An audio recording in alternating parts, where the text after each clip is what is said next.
2 ఏళ్ళు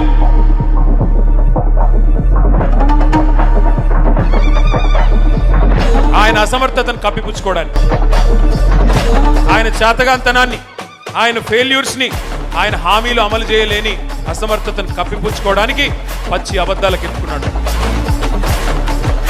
ఏముంది, ఎటుపడితే అటు మాట్లాడచ్చు, ప్రజలు వెర్రోళ్ళు కదా నమ్ముతారులే అనుకుంటున్నారు ఈ సన్నాసులు.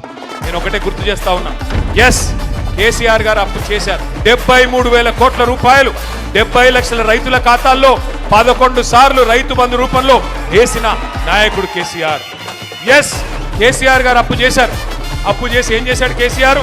ఒక్కొక్క రైతుకి రైతు బీమా ఇచ్చి లక్షల మంది రైతులకి 5 లక్షల రూపాయల చొప్పున చనిపోతే ఎవరైనా నష్టపరిహారం అందించారు కేసీఆర్ గారు.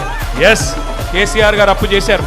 9.5 ఏళ్ళు ఒక్క ఉచిత కరెంటు కోసమే వ్యవసాయానికి 50,000 కోట్ల రూపాయలు ఖర్చు పెట్టింది కేసీఆర్ ప్రభుత్వం రైతన్నల కోసం. ఎస్ కేసీఆర్ గారు అప్పు చేశారు. 2 దఫాలుగా 1,00,000 రూపాయల చొప్పున రుణమాఫీ చేయడానికి 28,000 కోట్ల రూపాయలు వెచ్చించింది కేసీఆర్ ప్రభుత్వం. ఎస్ కేసీఆర్ గారు అప్పు చేశారు. ఆ అప్పుతో 1022 గురుకుల పాఠశాలలు పెట్టి 6.5 లక్షల మంది మన పిల్లలకి ఒక్కొక్క అమ్మ మీద, ఒక్కొక్క అమ్మాయి మీద, ఒక్కొక్క తమ్ముడి మీద 1,20,000 రూపాయలు సంవత్సరానికి ఖర్చు పెట్టి నాణ్యమైన విద్య అందించారు.